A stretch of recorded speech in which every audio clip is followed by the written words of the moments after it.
करवा चौथ व्रत की कहानी। करवा चौथ पर चंद्र दर्शन से पहले व्रत की कहानी पढ़ी जाती है। कुछ लोग व्रत की कथा दोपहर 12 बजे के बाद पढ़ लेते हैं और कुछ लोग व्रत की कथा शाम को चंद्र दर्शन से पहले। कार्तिक मास के कृष्ण पक्ष की चंद्रोदय व्यापिनी चतुर्थी के दिन करवा चौथ का व्रत किया जाता है। एक साहूकार के 7 लड़के और एक लड़की थी। सेठानी के सहित उसकी बहुओं और बेटी ने करवा चौथ का व्रत रखा था। रात्रि को साहूकार के लड़के भोजन करने लगे तो उन्होंने अपनी बहन से भोजन के लिए कहा। इस पर बहन ने बताया कि उसका आज व्रत है और वह खाना चंद्रमा को अर्घ देकर ही खा सकती है।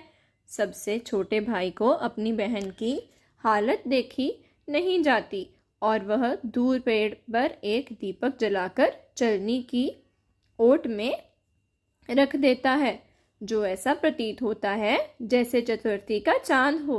बहन ने अपनी भाभी से भी कहा कि चंद्रमा निकल आया है, व्रत खोल लें, लेकिन भाभीियों ने उसकी बात नहीं मानी और व्रत नहीं खोला।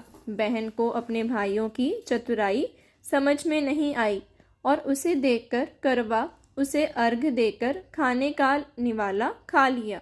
जैसे ही वह पहला टुकड़ा मुंह में डालती है उसे छींक आ जाती है। दूसरा टुकड़ा डालती है तो उसमें बाल निकल आता है और तीसरा टुकड़ा मुंह में डालती है तभी उसके पति की मृत्यु का समाचार उसे मिलता है। वह बेहद दुखी हो जाती है। उसकी भाभी सच्चाई बताती है कि उसके साथ ऐसा क्यों हुआ। व्रत गलत तरीके से टूटने के कारण देवता उससे नाराज हो गए हैं। इस पर करवा निश्चय करती है कि वह अपने पति का अंतिम संस्कार नहीं करेगी और अपने अस्तित्व में उन्हें पुनर्जीवन दिलाकर रहेगी।